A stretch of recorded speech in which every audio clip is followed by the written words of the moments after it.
Okay, and we are, seems weird to say live, but we are recorded. Okay, so the first question I have for everybody, I'm sorry I look a little rough and I am feeling a little rough. I was moving my mom's entire house yesterday, so I'm, tired. And if I'm having a hard time focusing on some things or asking people to repeat anything, I'm sorry for that. But the first thing I wanted to check in with was, did we look at the voting results for the last two votes together? I couldn't remember if they had concluded before our last meeting or not. Okay, so let me go ahead and pull those up.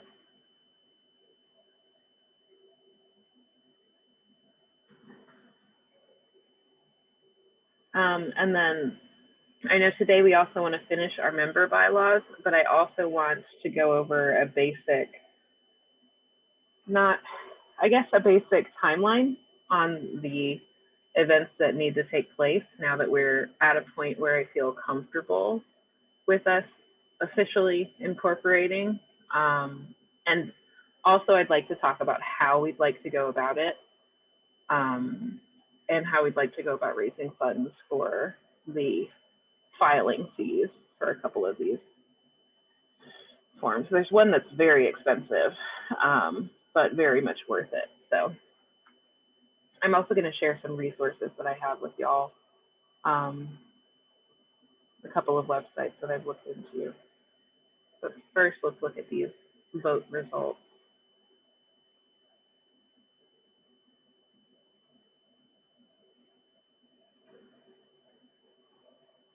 Okay, so I think our last two were the volunteer teams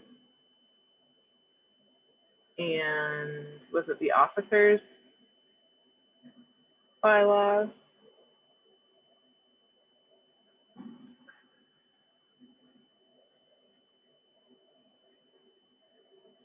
Okay, let me share my screen with everyone too.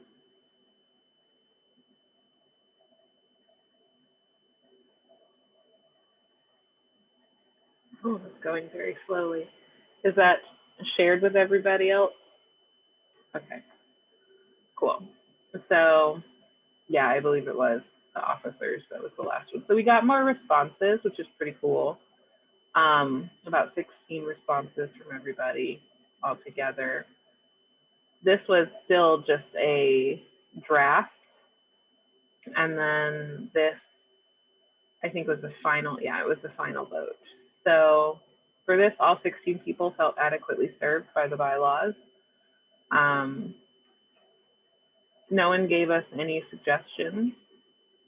Everybody unanimously voted yes, we should adopt these bylaws. And then of course we have the demographics for where people were accessing this. We actually have somebody who accessed it through YouTube, so that's cool. And then Discord as well. It seems like the mailing list is the best way to remind people though, so we'll keep up with that. So I guess, yeah, that one's adopted. The end. Ani, was this the one that you had gone back into and you saw a typo, or was that the volunteer team? I think it was the officers. It looked like something had been copied and pasted from Board of Directors. I think that's what I said. Yes, let me open that then.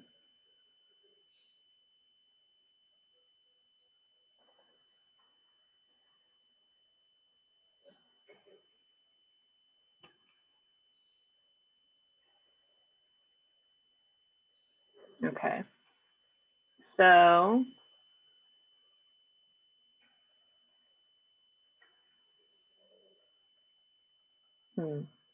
Unless it's gone. let me just double check and make sure it's not the volunteer teams, because it might be. Yeah, maybe it was. We've been doing bylaws for so long. Huh? Yes. Okay, so there's a comment here. Let me move everybody over to the right. Membership articles. Yeah, so it was this one, the vacancies. So we'll need to go back into this. Let's see if anybody else picked up on that. So I guess that's it for looking at the officers vote, unless anyone has anything they want to discuss about that.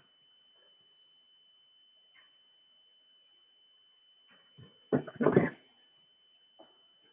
Cool. So I'm going to exit this. And then in the responses for the volunteer teams, we had 15 responses, but somehow 16 also. Okay. So of the 15 that answered this question, we had unanimous, we're comfortable and adequately served, and they're comfortable with the responsibilities, and then how they would improve the draft. Yes, so one person said section 3 seems to be double or copy pasted, and then section 6 seems to address volunteer / team member vacancies. Yeah, so we basically just did something redundant. And then maybe be more specific on what subject to approval of the board means in section 8. Yes, okay, so just section 3 and 6. So, not officers.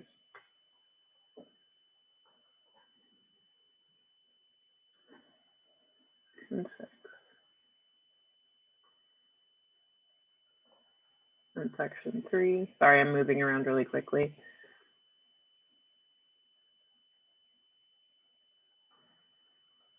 Yeah, I believe we could just cut this out, right? And then section 6, I think, addresses that as much as we need it to. Okay, cool. So I'm gonna copy, well, not copy, I'm gonna just erase this.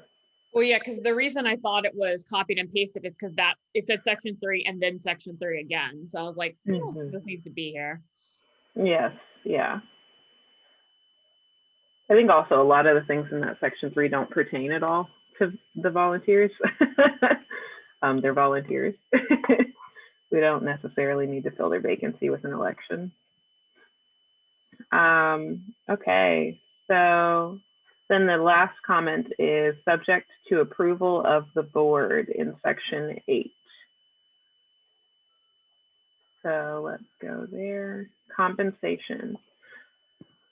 Team leadership is entitled to compensation in the form of discounted or waived programming fees and waived membership fees. Team members can choose to decline compensation to keep funds for the mutual aid of the guild, subject to the approval of the board, certain barrier removal. Okay, so we could say, we could elaborate here, because this section is about, the sentence is about removing barriers to technology costs, et cetera. So like, if we get to the point where we can afford to purchase like a Zoom account, then we could do that. But we also, you know, once the university stop paying for Zoom accounts, we might just move to Skype, you know, trying to. So I think that's, we need a little statement or phrase in there to make it clear that it just depends on the economic feasibility, you know. I don't know, how should we phrase that?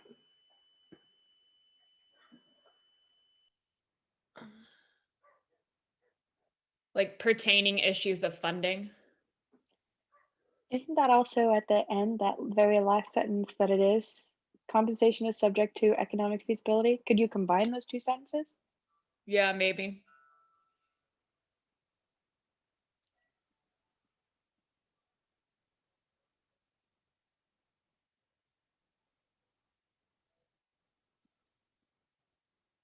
Does that kind of work where we say subject to the approval of the board and based on economic feasibility?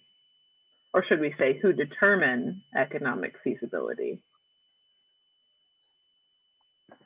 I think based on is better. Based on, okay. Okay. Because it is laid out in the board members that they are the ones who are making those financial fiduciary decisions. So, okay. So subject to the approval of the board and based on economic feasibility, certain barrier removal for technology and or I'm going to put and or other materials necessary to perform the function of the position will be provided by the guild. Okay. And then I do think we should still say all compensation is subject to economic feasibility, because that does include the compensation for team leadership. Okay, cool. Perfect. Were there any other comments on that? No, looks good to me. We have the 3 people that said it would translate well. 1 person said it would not. But there were no suggestions on how to make it translate better. So I guess, do we just carry on from there? Yeah. Okay. Okay. And then our final question was just, how did people access it? I love our 1 person who's seeing it on YouTube. I love them. I'm very happy with them. And then again, the mailing list seems to really be reminding people. So I think what I am going to start doing is every time that we have a vote out, I'm just going to schedule out emails to sort of send, so that reminds them, you know, a week before it ends and then a day before it ends, just so that they know. I do know that our emails go to people's like promotions and I think social, just because we send out mass emails. So especially Google recognizes that as like, oh, this is like not relevant to your day-to-day life. So, you know, hopefully people are checking those inboxes, but, you know, okay, so that is done.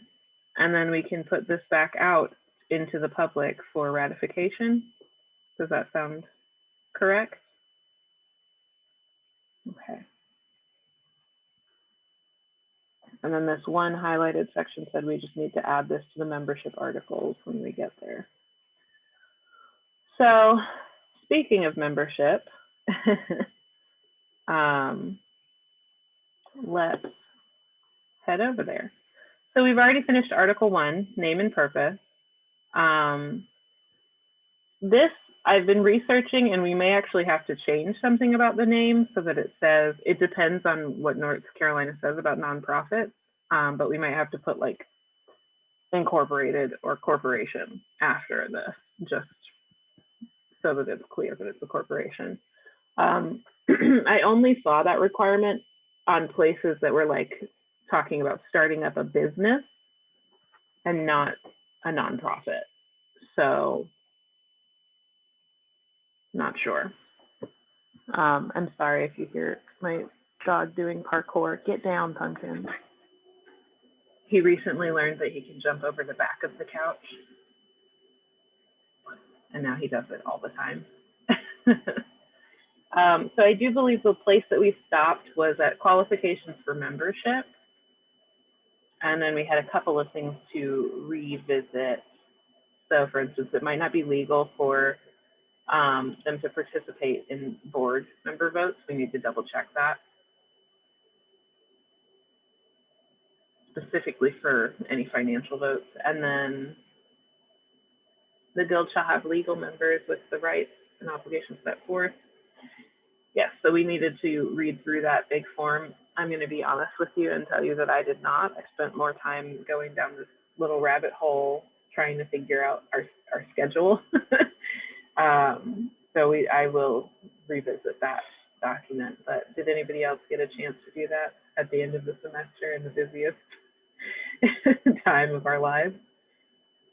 If so, I'd be very impressed by you.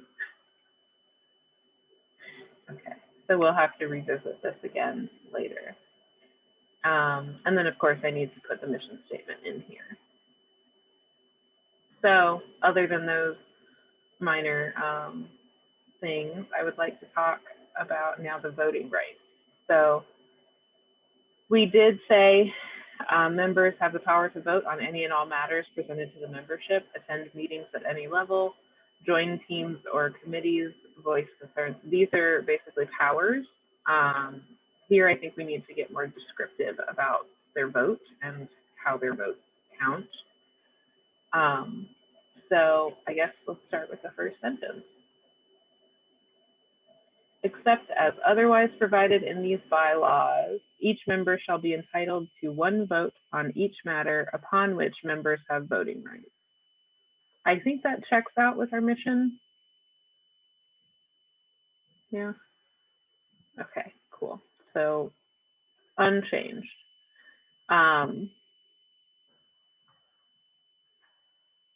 In addition to any voting rights set forth in these bylaws, the board of directors may authorize members to vote on other matters. Do we feel comfortable with that? Do we feel like there would ever be like a reason for this to occur?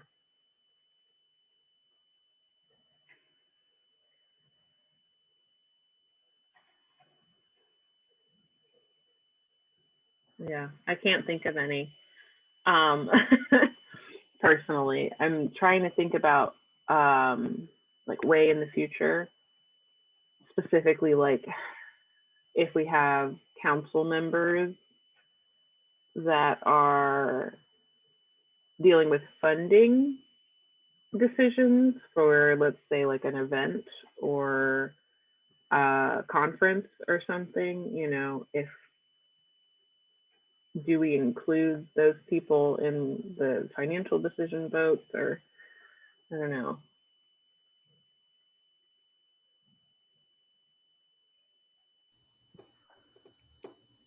I don't know, part of me wants to say yes.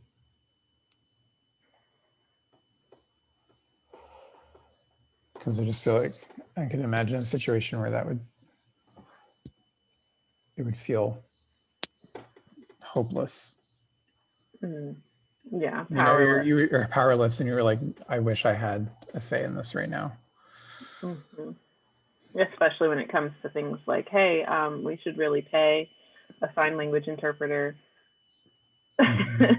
Or, hey, maybe we should buy microphones for everyone presenting at this conference. You know, I don't think it hurts to leave it in. I mean, that's kind of my thought is like, I can't imagine, because it seems like the board of directors just really decide if we have the money. It seems like we have given a lot of powers to like team leaders so that they can like request funding. And it seems like mostly the board of directors is like, yeah, it's there, here you go, or no, it's not. But maybe if it gets beyond that, they can. But I mean, like I said, I can't think of anything, but I don't think it hurts to leave it. Yeah, I definitely see what y'all are both saying. Okay, so we'll leave it. Is that cool with everybody? Okay. So except as otherwise determined by the board of directors, the votes of members shall be conducted by written ballot, which may be conducted electronically, and a plurality of votes cast shall be necessary for approval of any matter upon which members are asked to vote. So that's a big sentence. So the main thing that we're saying is it's going to be in writing. It can be electronic, which is what I would like it to be. So like we can't ever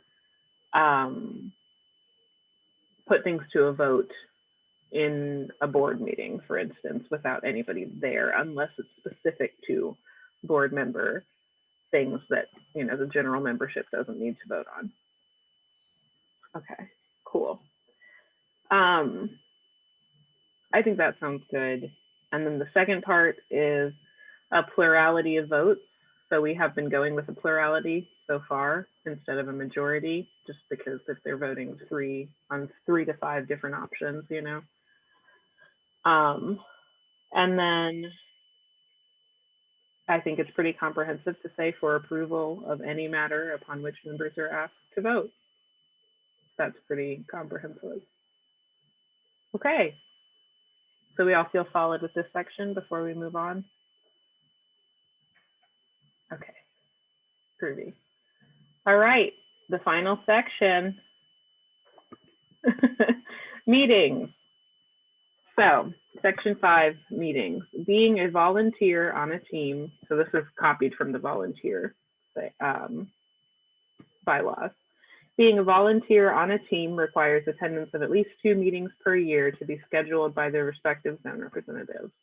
I don't know if I want to put a membership requirement of going to meetings in. And if we do, I'd like it to be like fairly low. I don't think, I agree with you. I don't feel like the members should have to engage further than they want to. Like we're asking them to have some sort of membership contribution, but maybe they just don't want to be as involved one year from the next.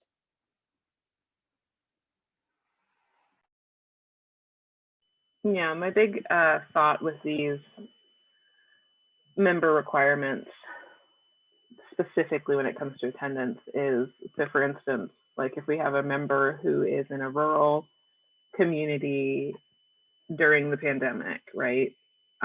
They might not have access to reliable internet outside of like a mobile hotspot to do streaming services to attend a meeting unless they go to a public space.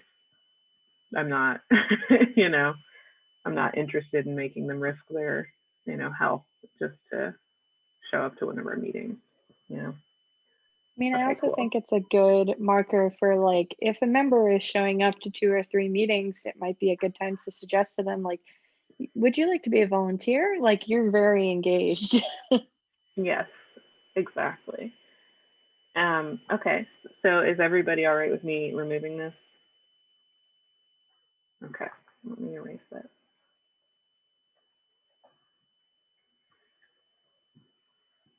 Special meetings of the volunteering members of a team may be called at or, so I would like to put something about the fact that members are able to call a meeting.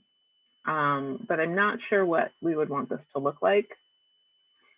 I don't know if you want it to look like an informal meeting, if they have the ability to call a meeting of the board, if they have an ability to call a meeting of just volunteers, or if they simply have the ability to submit a request for a meeting on a certain topic, you know, or submit topics to be discussed at an upcoming meeting as well. I think that's two different things, calling a meeting and then adding to the agenda, right? So, and I feel like that one might be easier, like letting membership know that they're welcome to like add topics for discussion to the agenda. However, like calling a meeting might be need a little bit more like clarification as to what that process involves. I agree, because then it could just, I could see like board and regional reps getting kind of like then hit with these like requests to like meet that like falls out of their ability or something, and it could become like quickly unreasonable. You know, not that not saying that like membership wouldn't have like unreasonable, or calling their like any demands that they would have like unreasonable, but it would be nice. I think it would be better to have like a process in place so that like, they're not just like Yeah. doing it a bunch. Yeah. I mean, it could be that we like let them know they have the ability to request a meeting and it has to get approved. And then there has to be some justification given if the meeting is not approved, right? And it could be that could allow whoever they're reaching out to be like, hey, this isn't actually under my jurisdiction, or this isn't feasible because of X, Y, and Z. So it could be like we have them submit a Google form and it goes to their zone representative or it goes to this board member. And then the zone rep or board member has to fill it out and say yes and schedule this or no and give a reason. Yeah, My I feel thought, like the rep sorry, should like, Logan. oh, that's fine. I was just gonna say the regional rep should represent the concerns of the membership. And if they're not doing that, then like that can become an issue that membership can bring up. Sorry, I what think were you gonna it say? could be interesting to give them the option to propose an agenda item at the next meeting. For instance, if they were interested in an agenda item, they could come to one of our regularly scheduled meetings and then say, could we add this to the agenda? Or could we maybe schedule a separate meeting for this issue? Because yeah, if they do try to keep going through the zone rep and the problem is their zone rep, I can see that being being kind of complicated. But if they're allowed to come to any meeting, you know, so they can come and say, for the next meeting, this is an issue that I would really like to discuss, or for this meeting, I have something I would really like to urgently present. Just some way that they feel like they can speak up in any meeting that they attend. And whether that involves, oh, well, that seems like something we could talk about at the next meeting, or that sounds great, we could bring that up, like that would work really well for our social media team. So why don't you like come to that meeting, and like we could steer them towards the people who could help them as well. Do you envision all like kind of like what's going on right now with the board of directors meetings, and that every meeting the zone rep or someone will send out an agenda so many weeks in advance? So we could say something like they have the right to request additions to the agenda in advance, or attend meetings to request topics be discussed, you know, or add or additions to agendas in future meetings. Gosh, that got wordy, sorry. I'm just like, blah. I think what might be the best way to do this, just because it's, if we say like, oh, well, at the meeting, they can propose something at the agenda for it to be added to the agenda next meeting or whatever, then it gets into the, I don't know how to describe it, but into the like, Too picky, to the time zone logistical nightmare. Because I mean, if we think about the fact that we are now at this point an international organization, then we would be asking somebody in India to show up at one of our meetings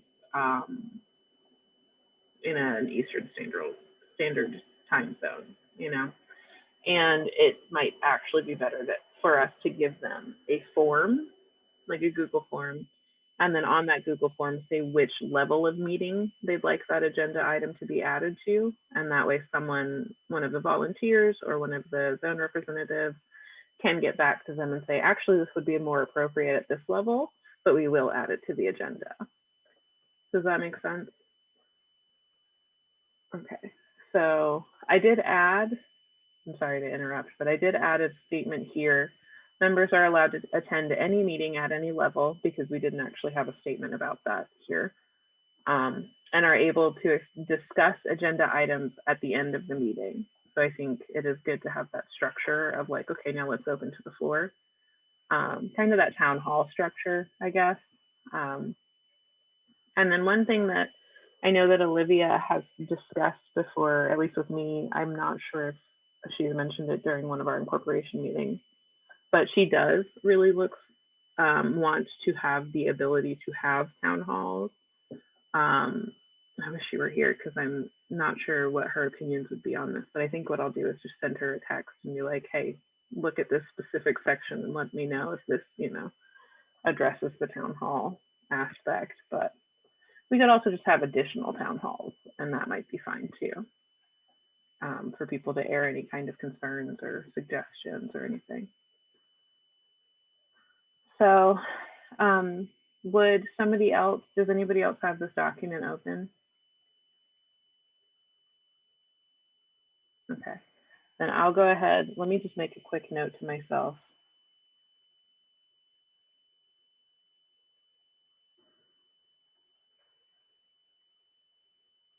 Okay, and then I'm going to start typing out kind of what we just discussed. So members are allowed to attend any meeting at any level and are able to discuss agenda items. Members may also submit future agenda items in writing, which may be submitted electronically.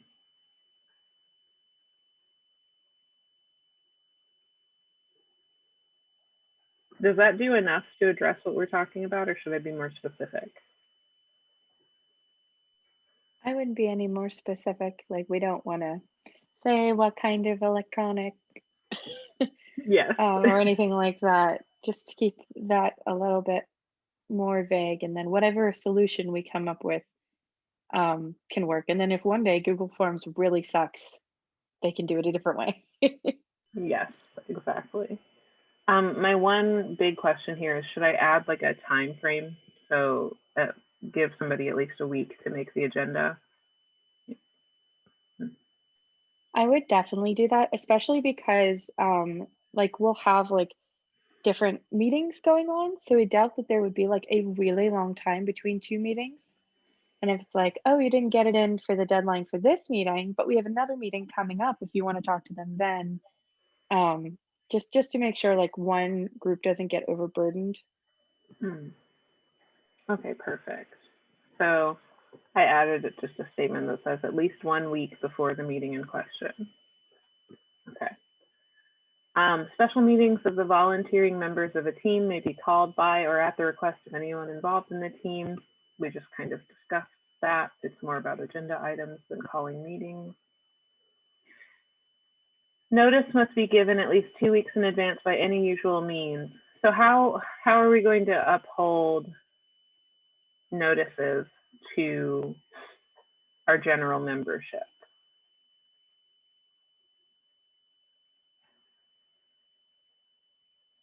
Should it be the same? I feel like it might actually need to be like a week in advance or the week of, just because if we've got at least 2 weeks in advance for the zone representatives and the board members and things like that, then the meeting date will probably be settled that 2 weeks in advance, which is kind of what's been happening, is like about 2 weeks in advance. I'm like, okay, this is when we're meeting. Sometimes it's sooner, but that's also incorporation. I'm trying to get this done as quickly as we can. So I think one thing we might say here is notice. What if we just say notice must be given in advance and we take away the 2 week requirement? Makes it a little bit more flexible for everybody. Mm-hmm.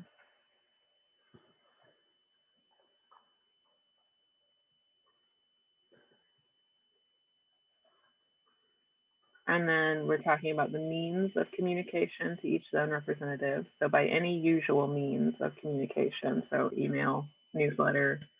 I'm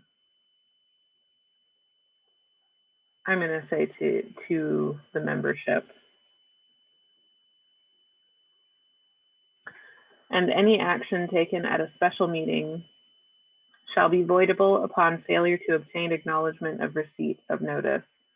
Should we include that part? That if we don't notify the membership that any action taken at the meeting or agreed upon at that meeting is now void because the membership didn't have a chance to attend? No secret meetings. Mm-hmm. Okay, cool. And any action taken at a special, I'm just making sure this makes sense, at a special, at a meeting in general. I'm going to say at a public meeting. Is that dangerous? Just because I think there are some board meetings that might just be like, oh, okay, we need to just say, yes, we can spend money on this.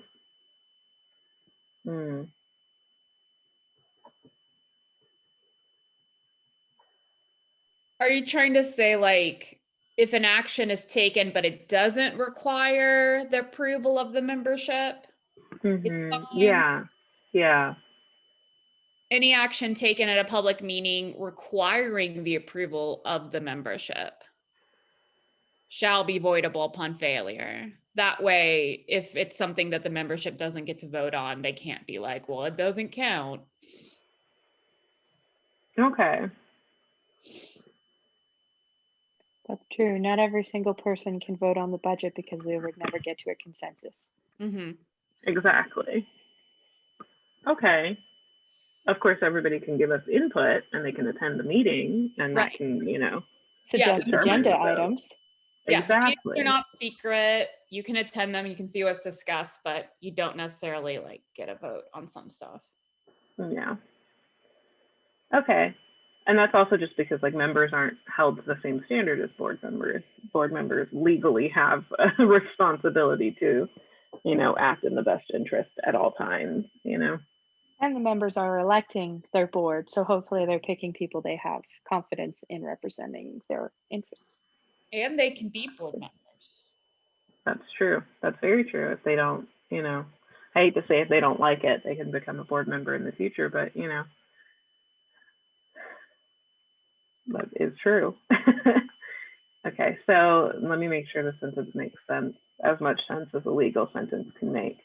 Notice must be given in advance by any usual means of communication to the membership, and any action taken at a public meeting requiring the approval of the membership shall be voidable upon a failure to obtain acknowledgement of receipt of notice from the membership. So this basically says we need to know that they've seen it, which honestly could just be like a red receipt, in my opinion. But I'm wondering if the legalese of this is that they have to respond, because that makes me uncomfortable. But I think that's something we'll just have to ask someone who speaks legalese fluently. But is that the language we used? Isn't it the language we used in the other ones where basically they could be, if they acknowledge nothing went out, it's like an if and not like they have to? Yeah, I think so. So like, yeah, because I don't want it to be where we can't have any meetings if none of the board membership sends an email that says, hey, I got this. Because that's impractical. Yes, yeah, exactly.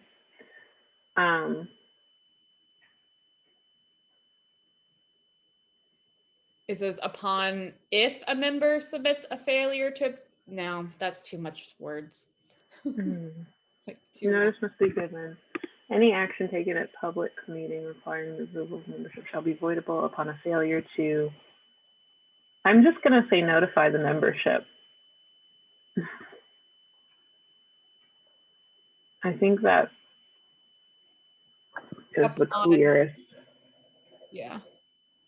way to say that, because what we were saying before was upon the receipt of the, you know, acknowledgement of, you know. Notice must be given to any and all team meetings, police ones this week. Okay, so we've already addressed this in our previous statement. Advance notice must be given for any public meeting, the membership. I think I'll make that more clear. Of any meeting.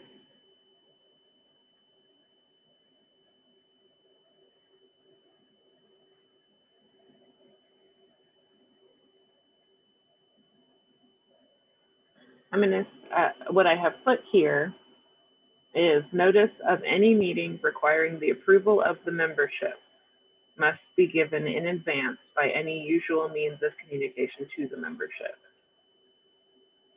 And any action taken at a public meeting requiring the approval of the membership shall be voidable upon a failure to notify the membership.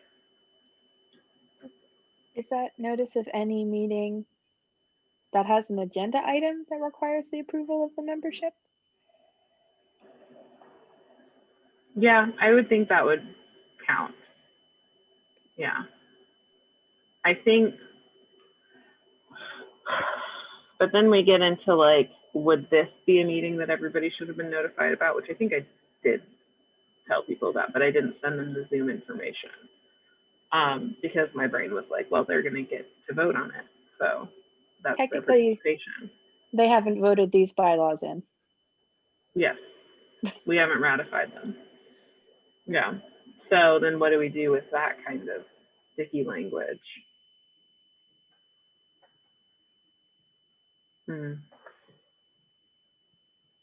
And again, requiring the approval of the membership, that approval has to happen in writing. So I think the best way to do this is to just have me start sending notifications of every single meeting that we are having and letting people just hop into them, because the more I think about it, the more I don't have a problem with that. There's no reason really to have a problem with that since we are a collective guild. People can just hop in when they need to. And then specifically when it is an agenda item that requires the approval of the membership, they, I think, should at least know that the meeting is happening. You know? Is there a, do these meetings correspond well with the newsletter? Like, could the newsletter have like date of upcoming meetings? Yes, I've been doing that for the interim board meetings and sending out the, Ruben and I recently started just hosting all of them from one Zoom room. It's like just occurred to us.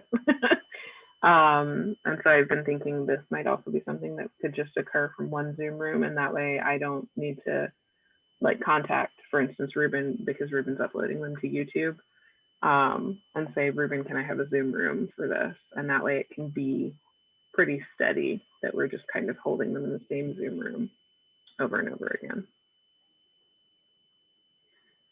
But yeah, and that's been working fairly well. We had like one person hop into the interim board meeting at one point. I think it was it Jennifer McWatkins? And Yeah, then I that's think who we it had, was. Yeah. yeah, and we had Emma Defani at one point hop into a meeting. And every time that's happened, we've had like good feedback from the membership, so, or from the member in present, or present member language. But yeah, so I think that should be fine. I think the exception to that is going to be like the design team. Their meetings are probably going to be closed meetings because the membership doesn't necessarily need to vote on every single color we ever use or every single design we ever use, because then we will never get anything done. But that's a whole other can of worms that, you know, someone could probably refute me on at some point. This is a pretty simple thought, but I do think it would be nice to be able to sit in on any meetings, even if you didn't vote or whatever. Because like, if I was trying to decide if I wanted to volunteer with the design team, I might want to see their meetings, but it's just a little, that's just a little thing. Yes. And I think it's also, I mean, we stressed at the beginning, members are allowed to attend any meeting at any level. So it could just be that if, you know, their approval is not required, they just send us an email and we give them, you know, the meeting date or whatever for whatever team they're interested in. So are we feeling like we need to maybe have a little like how notice will be given, like kind of sentence that fleshes that out? Like you, if a member requests, you'll send them or is it? We could add that. Because I don't know, I feel like it might be an impractical burden to require you to send every link to everyone all the time. But yeah, we want to make it as open as possible as to how you would get it. So like, that's why I think when you send out the newsletter and you let the dates and the meetings happen, then the membership sees that and then they can be like, oh, I want to attend this meeting. Here's, you know, then there's like a contact to how to attend that meeting or something. Does that make sense? Did that make sense? It does. I think the way that we could phrase that is to say,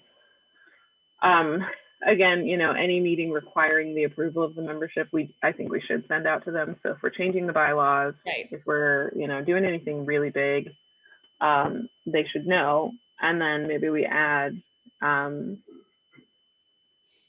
meetings that do not require the approval of, I'll just type it out, meetings that do not require the approval of the membership can be attended by members who must request access to those meetings. I don't know. How does that sound? Or I'm going to take must out and say may. I'm going to say can. That's probably a better word.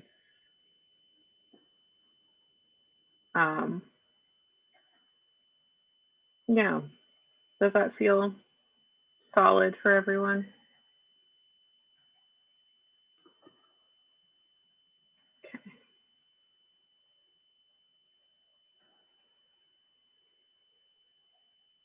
Okay, then I think theoretically we are done with the Article 1, Article 2 of our bylaws. So it is 2:51. I'm glad we finished a little bit early. So this is going to go out to a vote probably on next week's, or well, this week's, what do you call it? Newsletter. I write it every week and still I'm like, what is it? So this will come out in the newsletter this week. And then I'm thinking what we will probably do is have it open for the same like 2 week standard that we've had them open for. Because I'm hoping, wait, let me look at a calendar because I know Ruben's still going until May 19th. Because I think some people's semester started late. I'm going until May 14th. May 14th. I don't Yeah. know why I got the 19th in my head. They're close Okay. in shape. It's true. So if we go 2 weeks out, then that would be the end of your semester, Ruben. Is Okay. anybody ending the semester? That date is May 18th. So is anybody ending that semester during the week of the 18th? Still, or still in the semester, I guess, during that week? I hope not. Me too. I'm very much hoping you are all free. I will be free, but technically our graduation is until the 20th. A lot of people have like a week between final dates and graduation right now, but also Yeah. I'm not going. So Yeah. Okay, well, cool. So I think I'll do, it'll close on, to give them the full day of the 18th, I'll close it on the Wednesday, but I'll tell everybody it closes on the 18th so that they're like, oh, I have to do this today. Yeah. My last day of classes is the 11th, and I have to get grades in on the 13th. Just, what? That's really fast. I'm like, you Huh. all pass. Yeah, A for everybody. I have to do the same thing, I think, for the community college. I think they do the same exact. It's like a really quick turnaround. Has it always been that way, or is it like a COVID decision? No, I think it's always been that way for Community us. colleges always have a super ridiculously tight turnaround. It actually gets to the point where I don't schedule anything that week. I'm like, we're done the week before because it's just impossible. Yeah. Yeah, that's, especially with art grading, like that's gotta. You know, I think KCI is the same way too, though. I think they're the same way. I've always had like at least 4 or 5 days, including a weekend, but you know. Oh yeah. Like I get like a weekend. I think I get a weekend, and then like it's like the Tuesday or the Wednesday after. Yeah. KCI is weird. It's like Wednesday by noon. Yeah, Wednesday Wild. by noon is when all my grades are due. So I'm making, well, mostly what I've just started doing is they give reports in the last week of class. They're giving presentations, so I can grade them while they're talking. Yes, I've been doing that too. I try to grade them actually during critique too. Yeah. Just to get it done sooner. Anyways. Okay, well, cool. So those are the dates that I'm going to go for, because it sounds like hopefully everybody will be, you know, basking in the afterglow. That's a weird thing for me to say. Anyway, so I think that's it here. I'm going to close this. I'm going to leave this open because I wanted to share some of the information that I have learned about, you know, our general timeline and everything for incorporation. Now let's see if I can remember what I'm looking at. I believe it's this one is the most helpful resource that I found that really lays out step by step of what we need to do. Sorry for the dog. So the first thing is naming our organization. Again, it may not conflict with any other organization registered in the state, so we do need to double check and make sure, but we can just search that for free here. And while we talk about this, I'm going to talk about the step-by-step actual legal incorporation. And then I'd also like to get everybody's opinion on how you all would like to go about getting any kind of legal counsel, because there are a couple of things I've looked into about that. And then I would also like to talk about the general cost for us overall in incorporating, and make some decisions. Well, I'd like to have your feedback, and then the interim board is probably going to make the final decision, but I really value everybody's opinion here because you're a lot. You've been with me this whole time and you're like aware of all of the, ramifications of these actions. So first we need to name our organization. We can do a quick name search here, pretty much for free. And then the name of a corporation must contain, so again, as a suffix, the word corporation, incorporated, company, limited, or the abbreviation Corp, Inc., Co., or Limited. Specifically, that's true in North Carolina. I'm still slightly unclear if this is on like all nonprofits, but this is a nonprofit resource. So I think It is. Yes. Okay. Because cool. I'm actually looking. So I used to work for a nonprofit in North Carolina, and I was like, what was their business name? And it's the Center for Craft, Creativity, and Design, Inc. Okay. So let's put on an Inc. here. And that's the same, I mean, that's the same, I'm pretty sure in Virginia too, and then it'll just say like, you have like a line for like, this is our official name, and this is what we do business as. Right. And then the business Mhm. as is the same name without the incorporated at the end. Right. So the legal name was that mouthful, and then they just do business as the Center for Craft. Okay. So should we just add incorporated? Sure. I'm fine with that, or Inc. That's Inc. what we're doing. We're incorporating. Yeah. Exactly. Plus, Inc. is a fun little pun. Because we're not a company or limited. So Perfect. Okay, vote for Inc. now. That is, Yeah. that's cute. Okay, cool. So we'll go with that. That's going to be an easy thing to do. That will be, I'll put that back in the bylaws that we were editing. I was going to open them, but then I was like, that's going to take time, and I just want to focus on what we're doing. So I'll do that in my own time. So next we need to recruit incorporators and initial directors. We have already done this. So our interim board of directors, those would be our initial directors. And we have what, five of us? Yes, 5. Thank you, Ruben.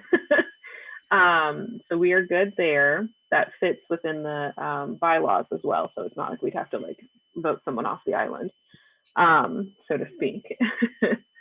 Then we need somebody who, so the incorporator is going to sign the Articles of Incorporation. Anyone can be an incorporator. They just have to be over the age of 18, have a permanent address in the state.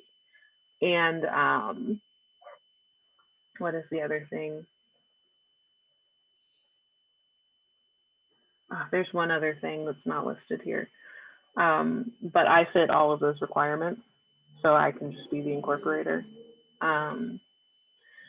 And then we will also need officers. So I do need to send out an email. Technically, we have officers already. You all are officers. Well, Chelsea and Ani are, in the capacity that we've kind of defined it, but in the capacity that it's laid out in our bylaws, you technically are not.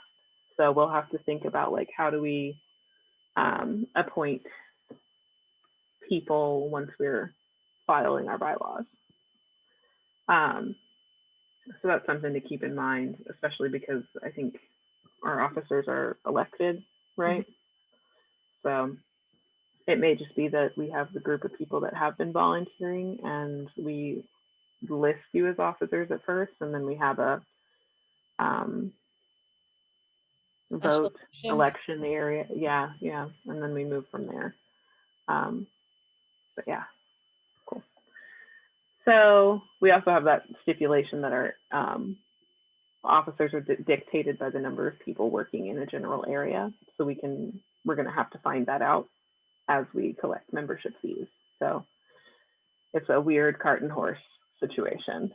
But have we surveyed the membership yet? Like demographic? Because I think not yet. That would be a huge step, like to get that done, because then that'll let us know area, number, region. Also, if we have a demographic survey, we can apply for a certain amount of funding as a nonprofit too, because they're going to Yes, want that and information. don't forget that we are technically a Black owned company. Yeah. And a woman-owned company, and a Hispanic-owned company, and an I don't usually count myself as Indigenous because I don't have any like historical life relationship with people in that community. So, in my community is because my mom's white. That's mostly what it is. But you know, we can file for grant funding there as well. But yes, you are right. I think we should think about doing this. What my question is for you all is, do you think we should do this now or once we're actually accepting membership dues? Because I do this sounds bad, but I don't mean it that way. I just see that there's going to be a decline in our membership levels once we require the, in actual fees. And that's just because like we're coming out of a pandemic. A lot of the people who are following us on Instagram are students. It's not, we're also not going to be taxed free at that point, because I'd like to get us, we'll talk a little bit more about that later, but I'd like to get us accepting membership fees as soon as possible. Mm-hmm. So it's kind of figuring that stuff out. So that's my question to you all. Do you want to wait or do it now? Or just use projected numbers, I guess? I think it would be good to do some sort of survey now, because it's going to be kind of like, as soon as the incorporation happens, I imagine, you want to have like officers vote, you want to start kind of that process, and it's kind of hard to know how to without knowing who is and it could be phrased as like, you've shown an interest, would you please fill out the survey kind of thing, as we get incorporated. And then I think we should have one like annually, of the membership once it gets incorporated. I also agree with that point, because it's good to make sure, like, if we are saying we are radical and inclusive, but we find that we are not actually reaching a group that reflects our proposed demographics or our like goal demographics, that would be really important to know. There could come a time where like the entire organization is just white ladies, like, and then you gotta make sure. Well, and you'd be surprised how rapidly that can happen. Yeah, I'm pretty sure. I have a feeling that might be already the case with the Instagram following, but I can't tell. Yes, I also am. Yeah.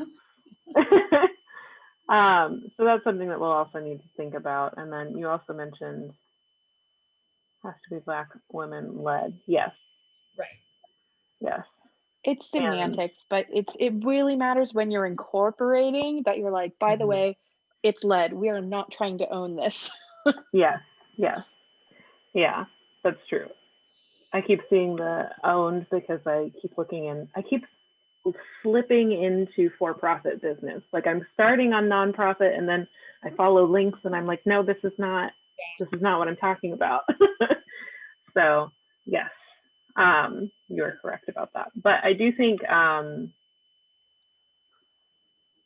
thank you for correcting me, I do think I'm honestly of the opinion that it would be good to go ahead and do our member demos, because it will make it easier for us to project into the future. Yeah.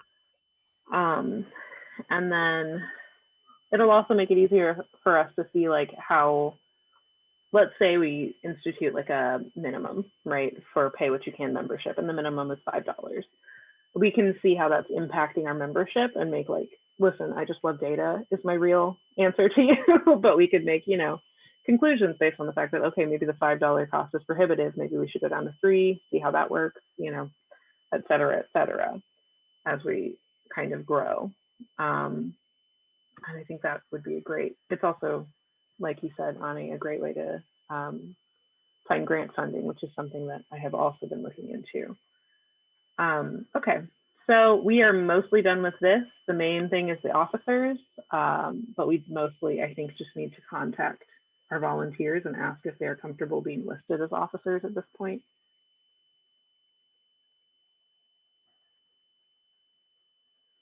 Sorry, I'm writing that down.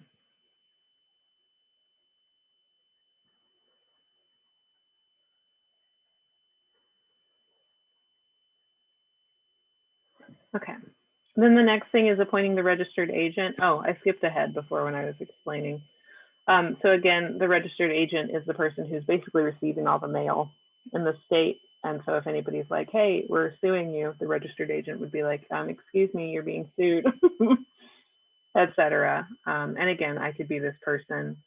We could also designate somebody to do that as a service for us. I mean, so we are going to close on a house May 5th. Okay. So I was like, I mean, we're living here for the foreseeable future in Asheville. So if you need somebody. Yeah, I've been looking at moving out of state because I need a real full-time job. And so that might actually be a better way to do it. And also congratulations on it. Thanks. It doesn't seem real yet. But yeah, we went to look at it with a contractor and they were already packing their stuff up. And I'm like, oh shit, this is happening. Yay. Congratulations. So cool. That's awesome. Yeah, we bought a 1920s farmhouse with 2 acres. Oh, that's going to be great for your dog. Yeah, well, it has like a huge barn, and I'm looking to make like artist residency space, like in the barn. Like it's a huge 3-bay barn, and that's like well into the future. But I was like, that'd be so cool. Yes. I started talking about him, and they were like, "Hey, me." Yes. Okay. Cool. So. Ani might be I'm going to write that down if you're okay with that, Ani.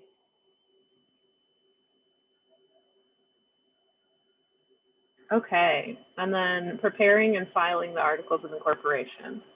So this is where I am not sure if I misunderstood what was happening or if I just didn't know what was happening. But the order of this operation is we will do our Articles of Incorporation first, then get an EIN, then get our bylaws. We are already at the stage of having bylaws pretty much ratified, which is great. I'm very glad because it's going to make it easier for us to make the Articles of Incorporation.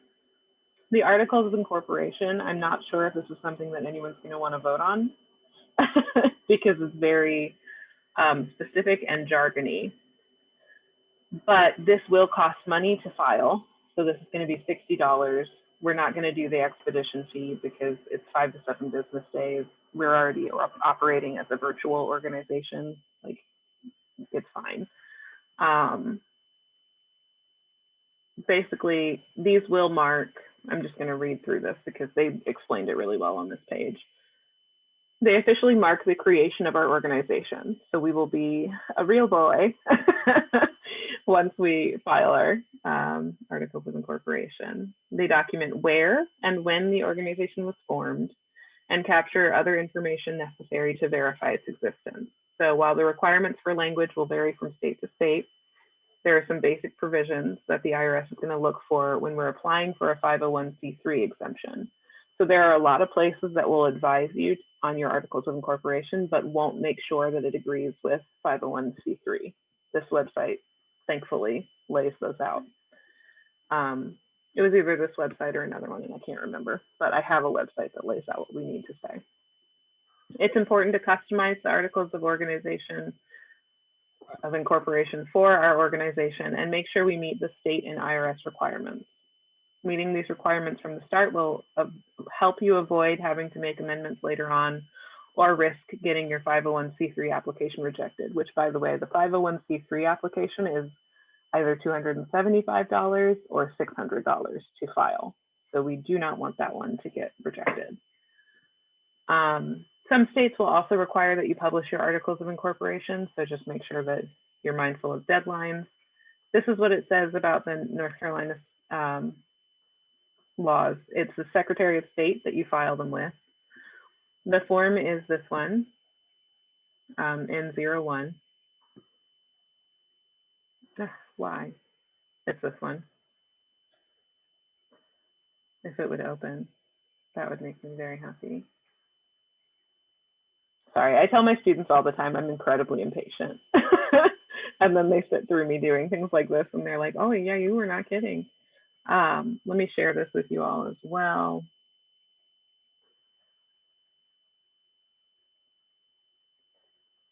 Okay, do you all see this? Yes. So essentially, this tells you everything you're going to need to do, the complete and accurate name,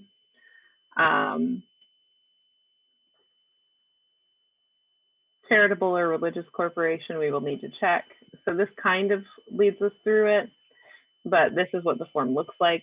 It's basically saying, here's our name. Are we charitable or religious? We would need to say yes. The name of our registered agent is Ani in this situation. The street address and county of your, so we would need your home address and your county, et cetera, et cetera. And then the mailing address, if it's different from your house. So if you'd rather they just send mail to me for now, that's perfectly fine with me. And then each incorporator, so this would be me. I'm not sure if Olivia's eligible for this. I think you only need one incorporator, but I would like Olivia to be on this if she is eligible, just because she is the person that I would put here. But if not, it'll just be me. And then we'll have to talk about whether or not we have members. Obviously, we will. And then any provisions regarding the distribution of our corporation's assets upon its dissolution. So what happens if we have money and then we say, you know what, screw it. Where's the money go? Any other provisions which the corporation elects to include are attached. So again, the Articles of Incorporation. There are some examples of this around, but we need to make sure that they are actively following the 501c3 guidelines. So that'll be fun. And then of course, the principal office of the corporation. So this will probably be Ami's house again. And then the mailing address if it's different, the listing of officers. So it looks like we only, oh, hey, it's optional. But again, we need to check and see if for 501c3, do we have to do this? 11 is optional, but we have a business email address, so it's fine. And then they will email us at the address provided at no charge when a document is filed. Ani, you have the ability to log into our email too, right? I should, yeah. Okay, just let me know. I'll ask. Yeah, feel free to just like text me or whatever. I feel like I got it a long time ago and I haven't done it. So you might just send it to me again anyway. Okay, yeah. And then the articles will be effective upon filing unless a future date or time is specified. So we'll just give the date and then I will sign it. And that's that. And then we have to pay $60. So the interim board talked before about the $60 fee, and we were all comfortable at that point because things change rapidly. But we were all comfortable at that point with us just paying for it as a group of 5 people. But I would like that to also count in some way towards membership fees, and I don't know how to do that legally. So that's something that I don't know, we'll have to think about a little bit more.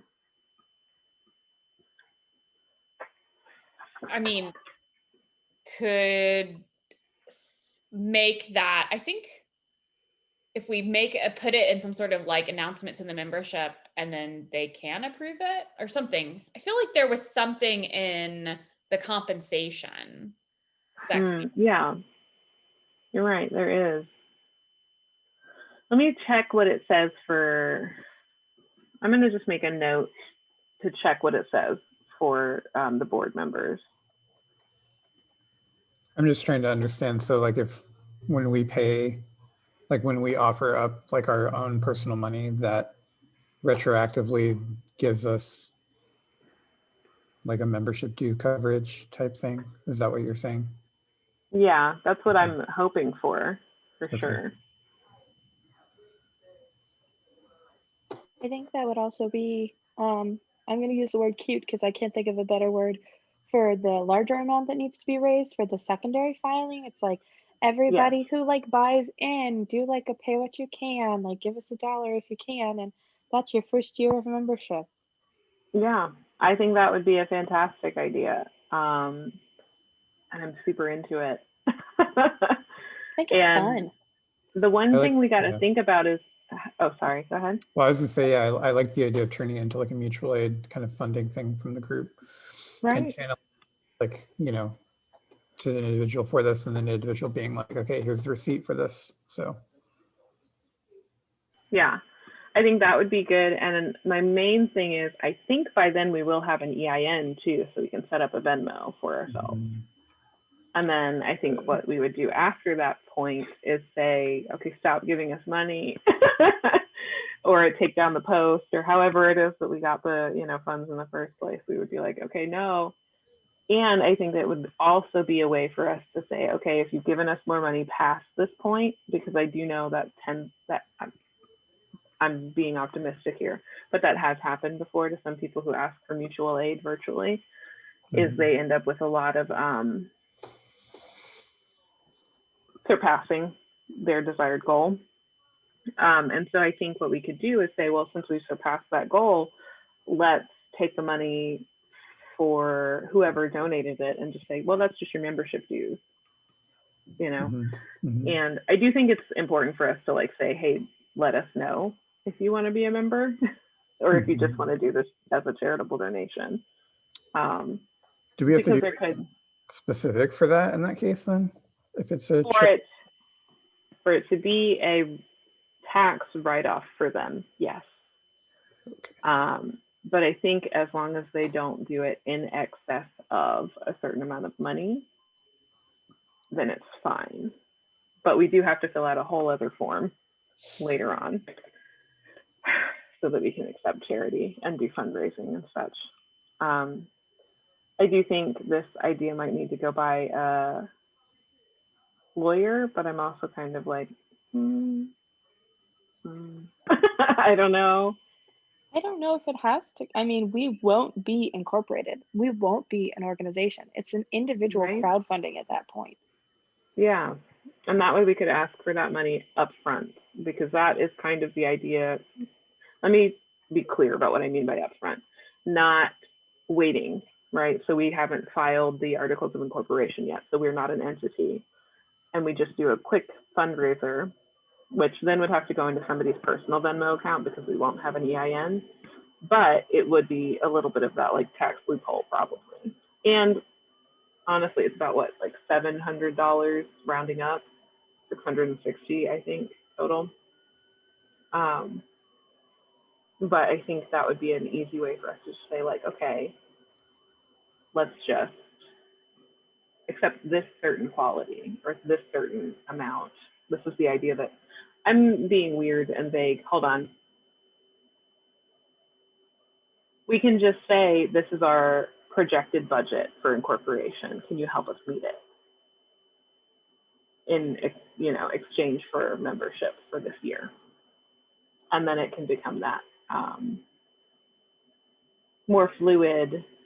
We can accept the money, but we have to make sure that we ask for this fundraising initiative before we file the Articles of Incorporation. That's the one tricky timing thing, right? Well, I think as long as it's going into somebody's personal account, like that's the issue, right? Like it's as long as once we have like a business number and it's not taking it before we become a charity, you know, like to get the nonprofit status, then we don't have to like declare as a, you know, organization that we got this money. As long as an organization isn't accepting it, I think it should be okay. Yeah, I think legally. you're right. Yeah, and I think what I would prefer to do is to do it through either me or through Olivia, just because maybe through me, since I guess I would be the incorporator, so that it seems more logical as far as taxes go, you know? Um, yeah, I would think that would be the most logical thing to do. I think. Would you need to pay taxes on it though? I might, but I don't. I know like under $500, they're usually like, I don't care. But I don't know if I would if we go over that. Because the thing is, we could just file the 275, 10, 20, the one that costs 275, and then the $60, and that's 300 and something bucks, and we're good. Then you should be fine. If it's more than Yeah. that though. Yeah. If it's the $600 one, then it's a little bit like, okay, I might have to file taxes on that. Yeah.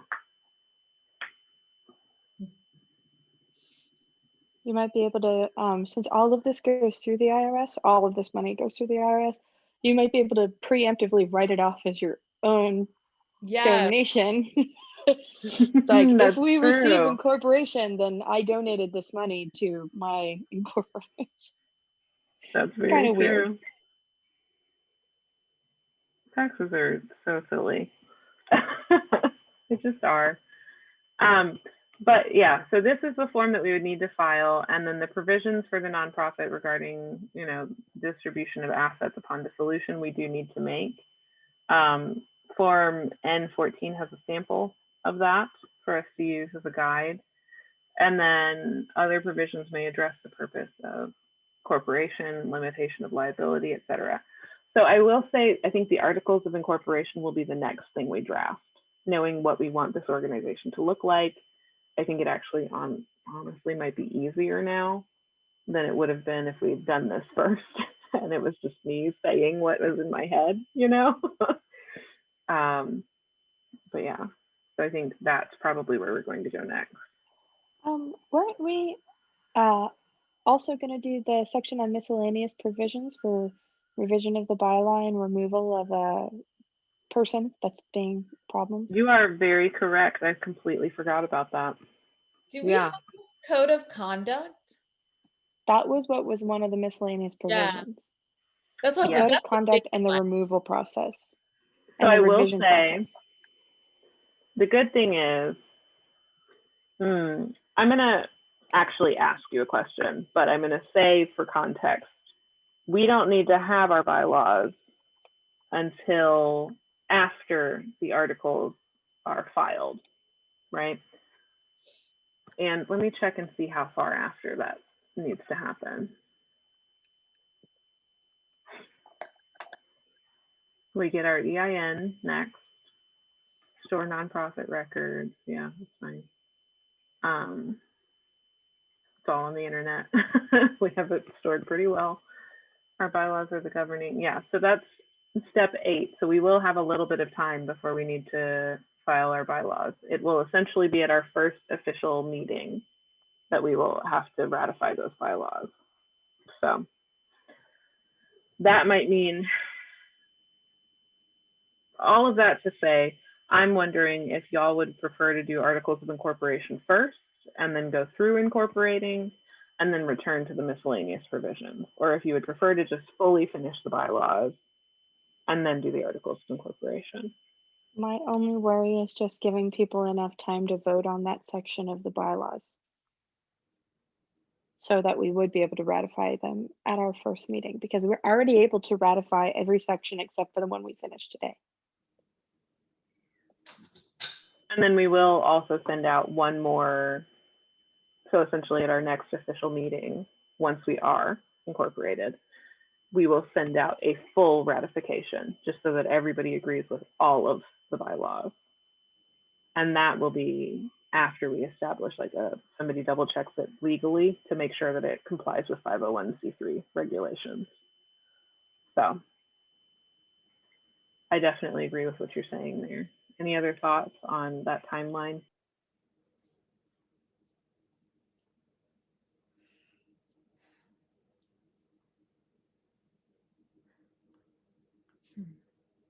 kind of the same thought that it makes more sense to just go ahead and address it while we're in the middle of it. Like we've been working together on this for a while, like to get something out. But I don't want to hold up like incorporate, like I don't want to hold up filing. I think we could do both. Like we could file and still be working on this. I also think so. That's three things that we're planning on putting in one miscellaneous provision. So I don't know that that's going to take up as much time as each of these other sections has taken up. It's one of the parts that I'm most interested in. It's one of the parts that's more unique to the structure of this nonprofit. And I'm also mostly curious too to see what a nonprofit lawyer would say about those kind of provisions and how they work. Because the code of conduct is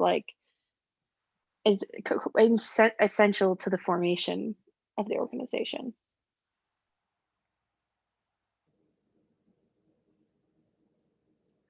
That's very true. So are we all on board with finish bylaws first and then articles of incorporation? They can happen like a little bit concurrently. Like let's say we put out the last draft of the miscellaneous, right?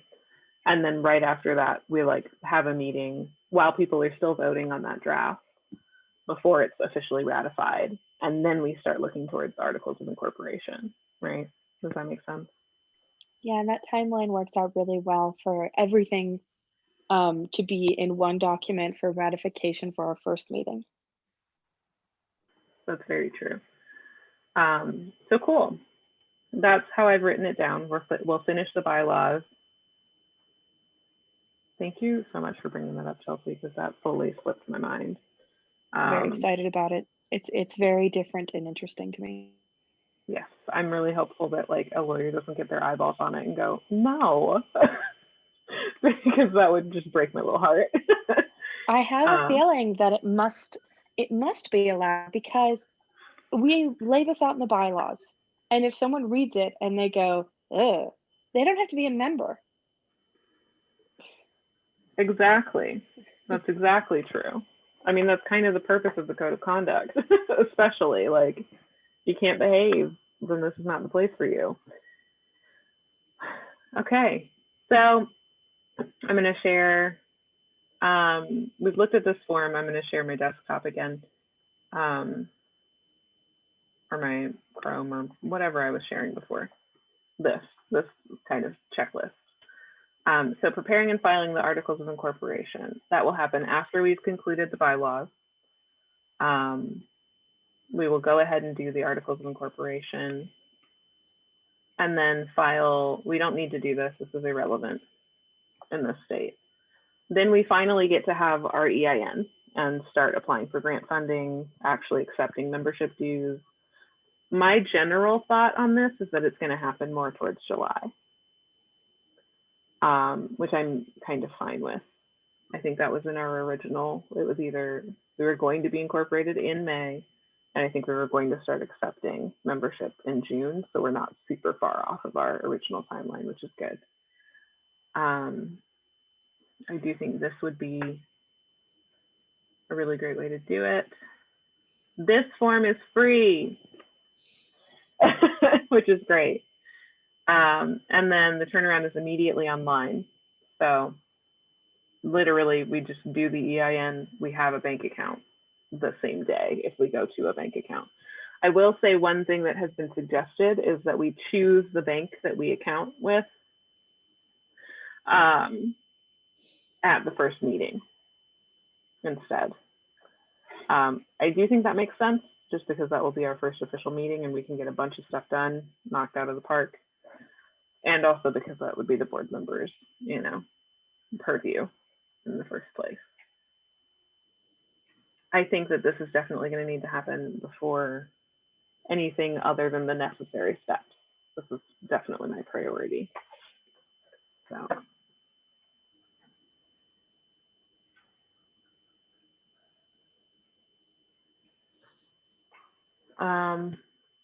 And then storing our records, we will be continually storing everything in Google Drive so that everyone can access it whenever they need to. But I do think it would be a good idea for us to have like not hard copies, but like a scanned Well, separate something that's drive. secured. Yes, exactly. Something very much secure. Yeah. That way it doesn't complicate things for us, and especially once we have our 501c3 determination letter, and just our written 501c3 document on its own can be hundreds of pages. So establishing initial governing documents and policies, that's actually where we're working right now. So our bylaws, and then a conflict of interest policy, it would also be a good idea for us to adopt. I think this was also going to go in the miscellaneous section, either worked into the code of conduct or separately, but I am going to write it down just so I don't forget.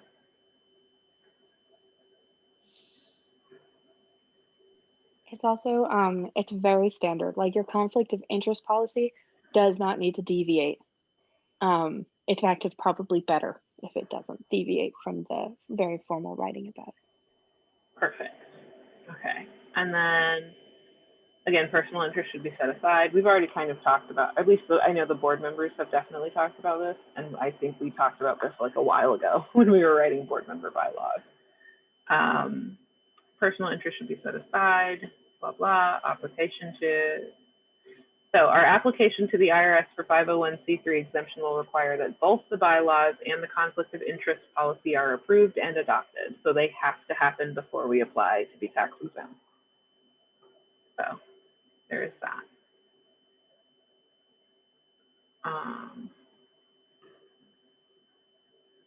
Then we will hold our first organizational meeting of the board of directors.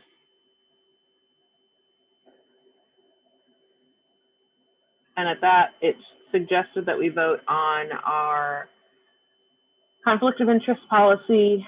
We elect any officers. That's not really how our organization works, but we do need to elect our special elections committee. So that does need to happen so that we can get the elections done. We also need to ratify the bylaws that way, whatever that means. Our bylaws don't work that way, but we do still need the board to ratify the bylaws. I think that's a state requirement, and I think it's also a federal requirement, because I have seen it everywhere that I have looked at organizations. So vote on bylaws. We also need to talk about a bank account and where it will be located.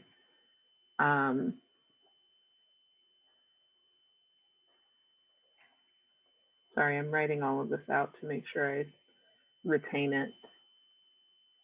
We'll also need to approve any other resolutions. So again, the code of conduct and our pay what you can membership, I think we'll also have to approve at that point, which will be written into the bylaws, written into the bylaws.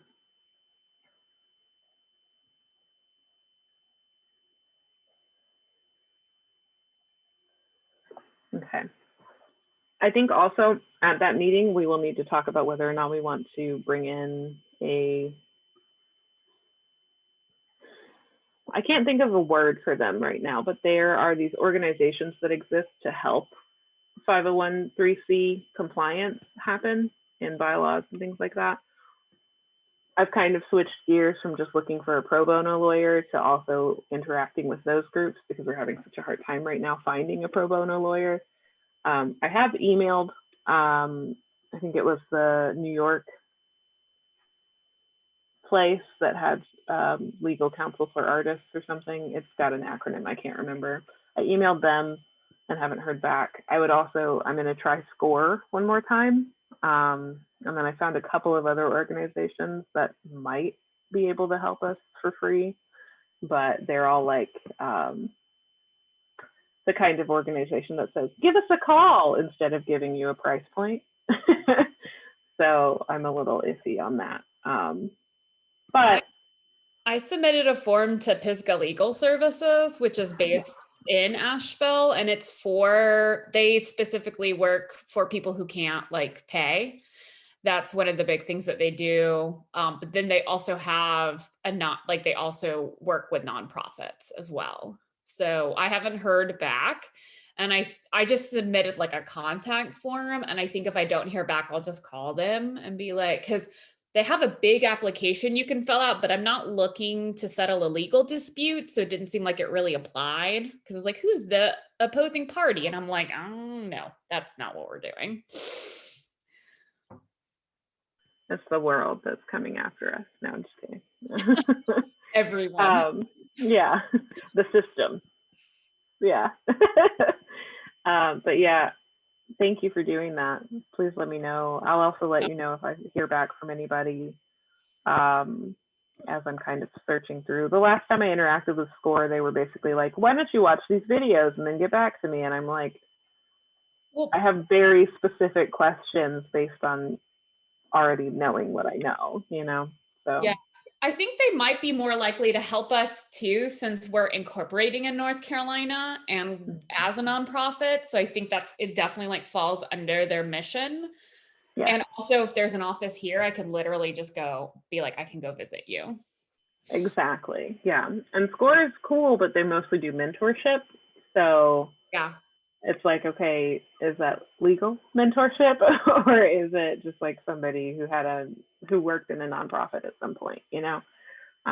Not that I'm discrediting their experience, it's just they might not be able to answer our questions with as confident of a, you know, response.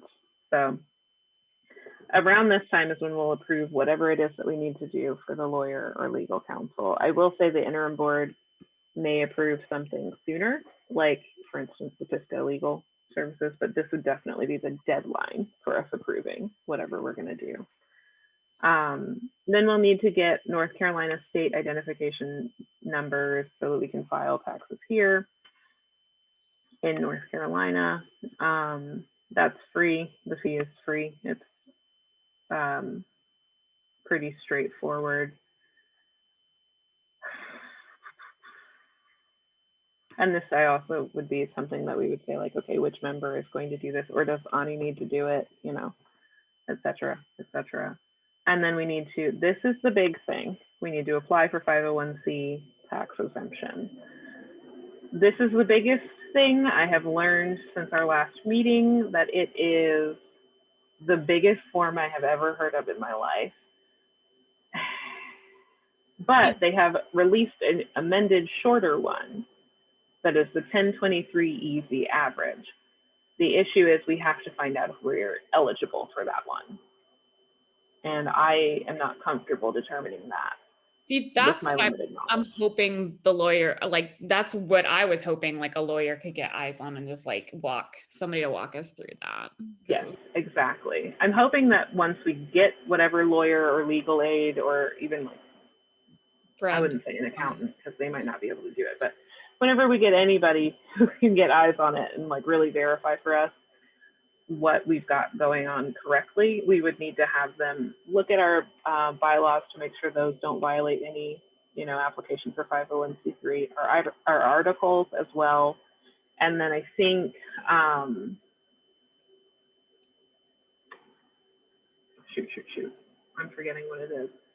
And then they'll also need to help determine whether or not we're 1023 EZ and make sure that we filed all the appropriate paperwork in the appropriate places and are meeting any other requirements that we might not know about. Because the problem that I was finding was everything on the NC Secretary of State is just for North Carolina.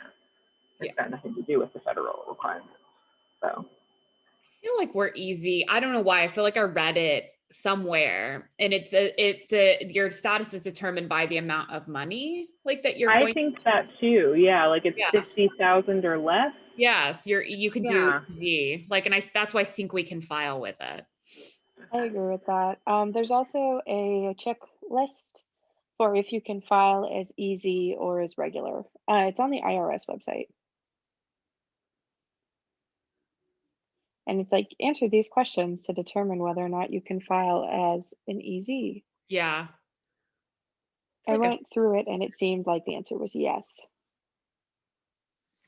Okay, sorry, I was trying to open one of these links thinking it would take me to the IRS website and I would just poke around there. But yeah, definitely, if you can email me that, just so that I have it kind of all in one house, that would be great. Or you can just put it in the chat too, that's perfectly fine. That's perfectly fine, not to a particular time. Sorry, the closed captions are making fun of my accent. Okay, so that's fantastic. Thank you for telling me that. I'm really hopeful that it's the 1023 EZ because that's $275 instead of $600, and that is a marked difference. Yeah, it also gets filed quicker or faster. I mean, from here, it's usually less than a month instead of 3 to 6 months. So that is very exciting to me because I would like to be tax exempt as soon as possible, and definitely before January of next year. But yes, so that would be our next step. And hopefully at that point, we would have some kind of legal counsel on retainer. It's at the bottom of the page that I put in the chat, and it's called the eligibility worksheet. Okay, thank you. I'm going to open that. Oh, I have it bookmarked. You've already sent this to me, haven't you? I'm sorry. It's way at the bottom there. So whenever I look at the form, I never think that this is it, but this is it.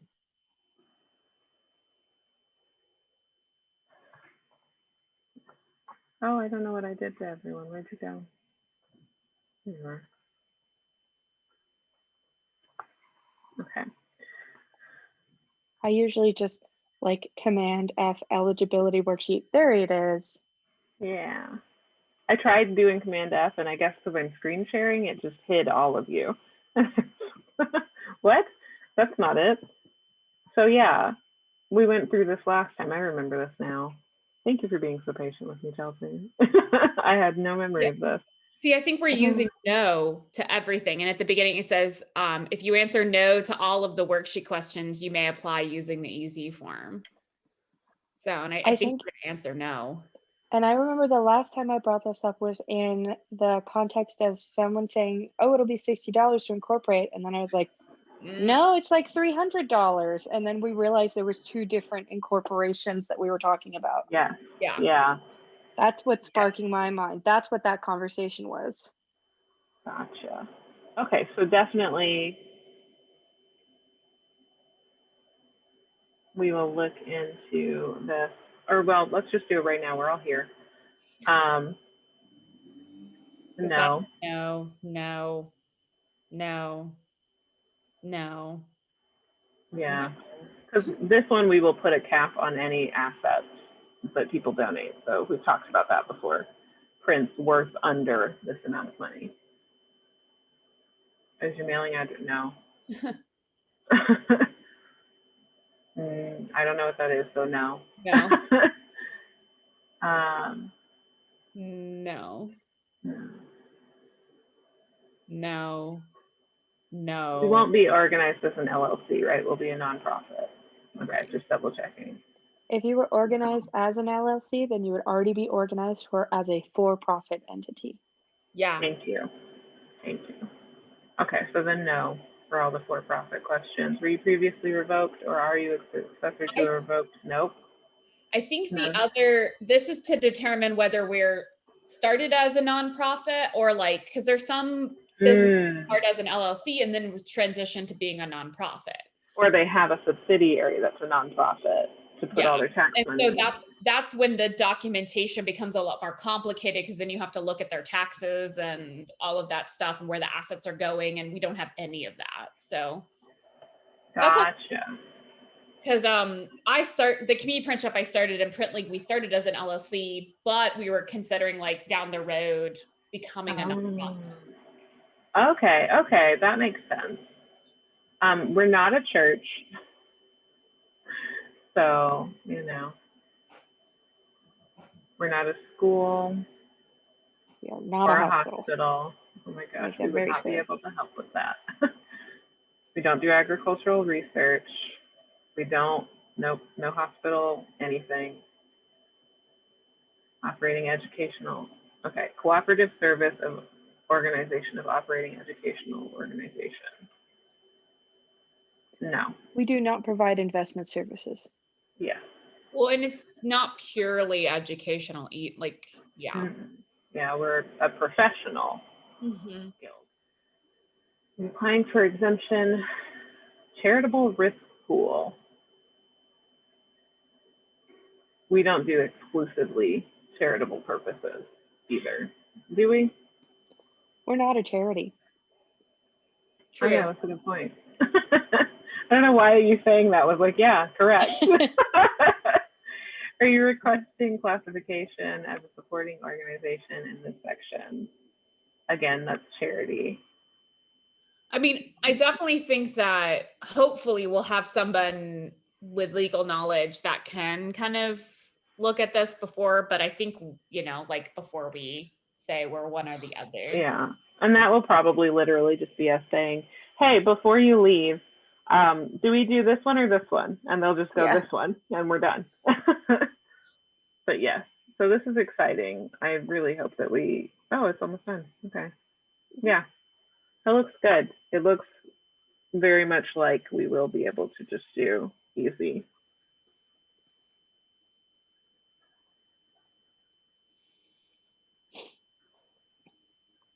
Okay, cool. I'm going to close these. So those are our primary costs. And then we will need to apply for state exemptions, which is free, thankfully, in North Carolina. I will say if you scroll up over here, it gives you the costs all summarized. Depending on your gross contributions, this is 0 to 200. We should be at the 50,000, so it should be 0. But we'll see. It also gives you like a nice time breakdown. I love this website. It's really nice. Should I send this through the thing? I'm going to send this through the chat so everybody can see it. This is nice. It might be nice to include like a resource document in the Google Drive for incorporation, and we can list all these websites. That way, like if I find something, I can like leave it there. That's true. Getting lost in email, because I know I've emailed you stuff over time. You've emailed us stuff, and I'm like, yeah, I gotta dig through my email and find it. That's a very good point. I think I'll do that because I also have been finding like grant funding lately because I'm living in the future. Yeah. But that's definitely something that I think would be helpful because then it's easier for y'all if you find something where you're like, I think this grant is good. Instead of having to send it in an email, you can just put it on the form and then we can talk about it at our next meeting, Yeah, I was even optimistically looking up like pro bono, like tax people. Yes. Yeah. I've been looking at stuff like that for like free or reduced costs, like tax services. Yes, because we are going to have to maintain a certain level of tax exemption requirements over time. And then, of course, if we ever go above $50,000, we are going to have to change our registration completely. So, cool. Where are we at now? I scrolled all the way up and lost my place. Right, so we would apply for state exemptions and then register for charitable solicitation. So this goes back to what Ruben asked a while ago. We do need to fill out a form for this, but I will say, like registering in the state prior to soliciting any resident of that state as a group, an incorporated group, will be important. And then this statement has been sticking in my head. You may also need to register in other states depending on the scope of your organization. I don't know what that means for us. I'm thinking because there are a lot of states that just like once you are 501c3, like you get that letter, you're fully state. You're ready to go for pretty much everything. But I don't think North Carolina is a state like that. Ani, what's it like for MAPC? I don't know. So that's what I was like, I'm gonna do. Well, that's the funny thing is like, it's registered in Indiana. Mhm. And so that's why one of the VPs has to be from Indiana. So I could ask Monica about it or see, like, we have a big Google Drive now, and I could see, but that's like a new thing. Actually, I didn't realize this. This is like the first, this is the first iteration of the board that has like all Google Drive access to all these documents. So it might not be on there. So I can ask Monica because she's the VP for Indiana. I know it's interesting because I'm like thinking like, what does MAPC do? I was like, I don't think I know. And it was incorporated a while back. So Right, right. I don't think it had to do anything. Yeah. I don't know too. I'll be interested to see if all of the documents are there or not, because I'm finding out like a lot of the stuff is Yeah. not in the Google Drive. Like a lot Yeah. of older like beginning stuff isn't. Yes. Well, and I will say, like, this is not super urgent to me personally, because once we have, one, the state exemption, but two, so once we're incorporated and have an EIN, we can start taking member fees, right? Once we have the 501c3, this is when we can start applying for grants. So those are my two big things. Yes. A lot of grants ask for your letter of charitable solicitation along with your 1023. So they ask for both as qualification for the grant process. Okay, then it is more important than I thought it would be. Bummer. I think Okay. Maybe if we pick some grants in advance that didn't. Yeah. Yeah, that's true.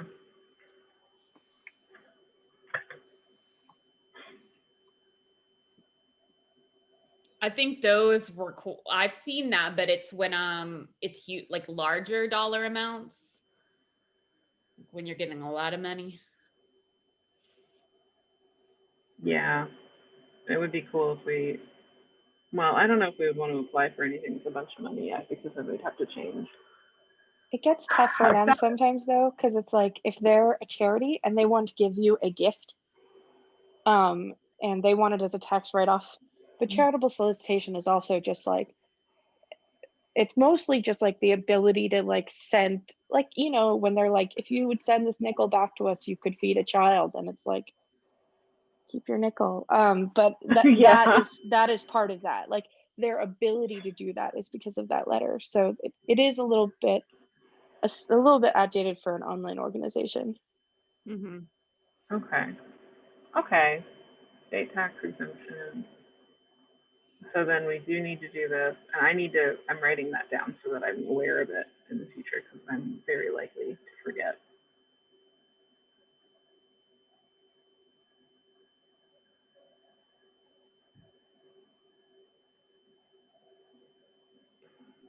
Oh, and if we want a guide star page, this is so random and specific, but some organizations, especially like smaller community organizations that don't have a lot of like people to like vet your organization, they'll look to see if you have like a gold star rating on the guide star website.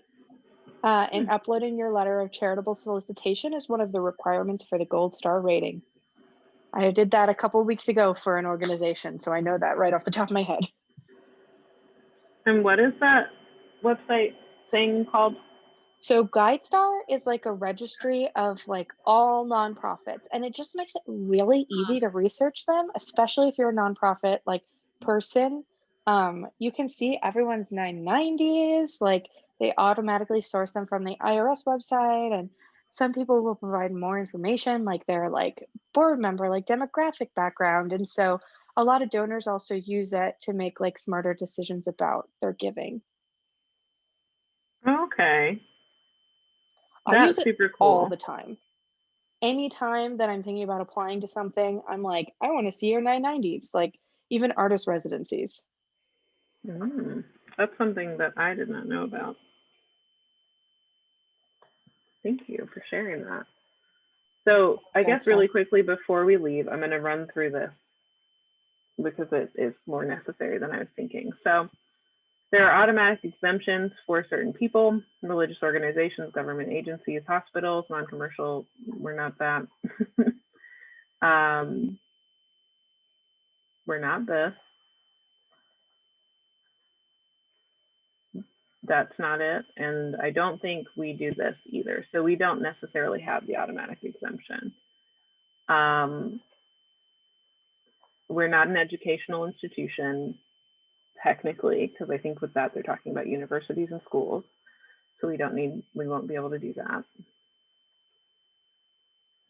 We might be eligible for this one. We'll see. And then again, with less than $25,000 in contributions. Now, my big question in the future for a future person or for y'all right now is I'm not sure what they mean by contributions. Does that include member contributions? Does it include member dues? Does it, because I know those two things are technically separate. So there's like a section on the 990 EZs that I'm pretty sure this directly refers to. And usually it has, sorry, my cat is playing with something. Member contributions, grants, and gifts. Okay. Okay, cool. Because that's like a box, like total contribution is like a box on your 990. Okay. And that would include dues, even though, I would have to look at an easy because I haven't looked at an easy little postcard in a while. Okay. Okay. Well, let me know if you find that out. This is the part where I got confused, by the way, if you can't tell, because I was like, I don't understand why we're putting things as different events, but okay. I think we might be eligible for this in our first year. I don't know if we will be in following years because 25,000 is very different from 50,000. But either way, these would be free to file.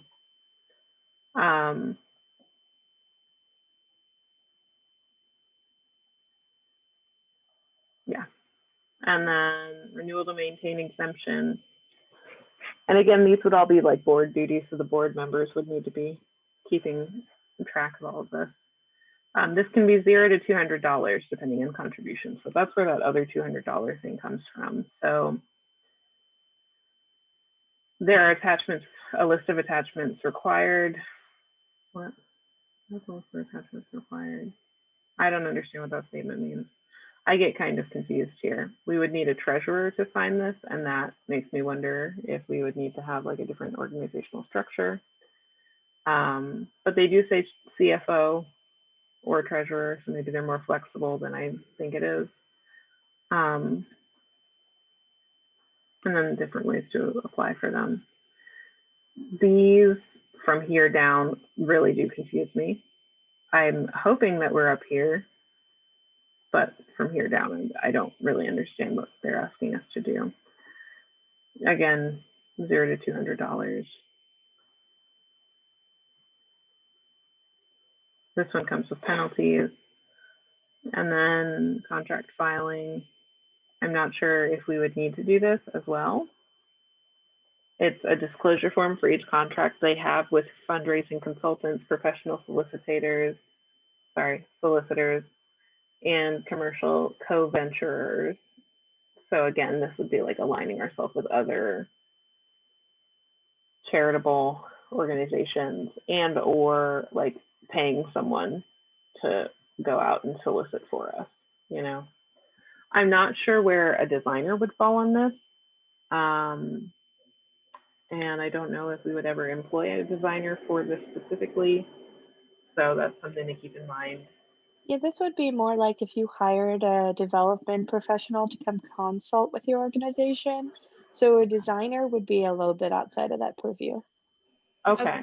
Say if we had like most nonprofits have a development coordinator or director, like someone whose specific job is to contact and find donors and stuff. Okay. So I think that's what it looks like it's referring to. And I'm not sure if I would want that for us in the first year at least. I don't know if we would want it in the future. it's more of a long-term goal. A lot of the fundraising and like the first for well for a long time, depending on the organization, is just on like the executive director a lot of the time. That makes sense. And that also is kind of, I think, the way that we wrote the board too, so that they would be involved in the fundraising process. Right. And it seems like that would be like further down the road, it might be nice to have somebody to consult with somebody. Actually, I just met someone who does grant writing for nonprofit organizations in North Carolina. So if we ever want to like contact this, if like say we hired this person to write our grants or find our grants, then Okay, that makes sense. That makes a lot more sense to me. And then fiscal year can be changed. This one I don't understand, but I think it has something to do with like if we wanted to change our, this is like an elective thing for us. You're right. Okay, cool. And then cancellation. So if we don't ever want to have any money ever again, I guess we could do that. But that is something we would need to take note of if we ever do dissolve. And this would be part of our dissolution statement that we need to put into, I think it was not our bylaws, but our Articles of Incorporation. So, yeah. So what I have now for our general process is the first thing we need to do is finish our bylaws. We're going to do the miscellaneous section next, and then we'll put in a little bit about the conflict of interest there. And then Articles of Incorporation. So we'll fully flesh those out and file them. And then we'll be real. What we're going to do in between those two is fundraise. And we are all of the mind that we like the idea of mutual aid donation. Yeah, I'm also super into that. Okay, cool. So I will bring that up at the next board meeting, just to make sure that's following the correct, I don't know, chain of command is not the right phrase, but you all get what I mean, the proper order. that we're being transparent and ethical.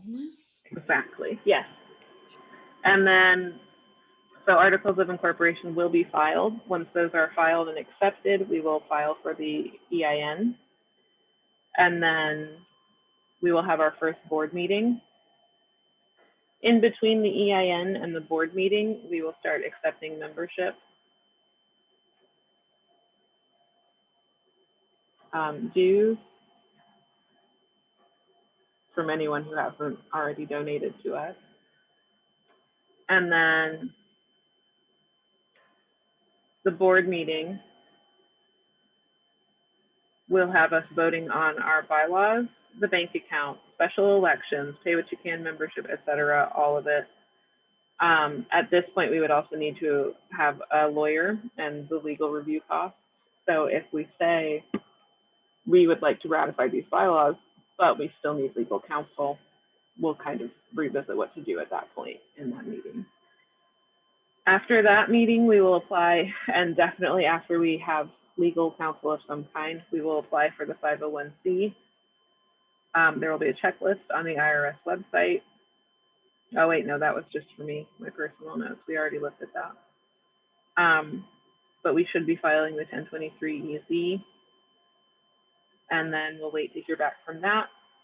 Once we hear back from that, we will apply for our state exemption, our charitable solicitation registration, and then start applying for grants, basically. Yeah, cool. Okay, so does anybody have anything else they'd like to bring up? I know we're 5 minutes past the end of the meeting, but I just wanted to recap that for everybody. Okay, so our next meeting, we will definitely look into the miscellaneous section. I'm going to send out the 2 things that we revisited today and send them out for a vote. That should end on the 18th. I think I'm going to try to get us to meet around the week of the 18th, now that the semester is more or less over for everybody. And we're probably going to meet more frequently, kind of like we did at the beginning of the semester, every 2 weeks, until we get all of this, you know, banged out. So just let me know if at some point that's becoming a little bit burdensome or difficult. Okay, cool. But yeah, does anybody have anything else? Otherwise, I'm going to stop recording.